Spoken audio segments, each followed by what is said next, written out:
Let me show you how to enable and use call recording on your iPhone 17. First, let's go in the settings and swipe all the way down till you see your apps here. And over here, find your phone app. In the phone app, okay, we have to find audio call recording and make sure to go over here, enable it. So otherwise, yeah, we won't get this option. Then let me actually call myself. So I see I have incoming call. So if I pick up the call, basically click on the call, so I get this view here.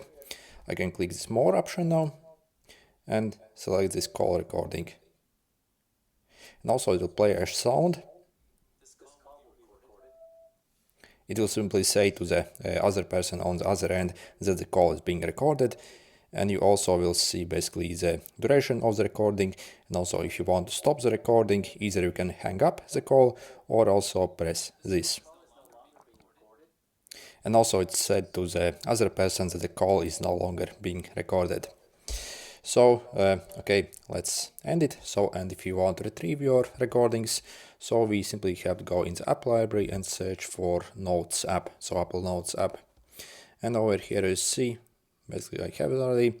So you see basically under call recordings, I have the call recording here, so that I can open and play. It will simply say to the other person on the other end. Yeah, okay, good luck.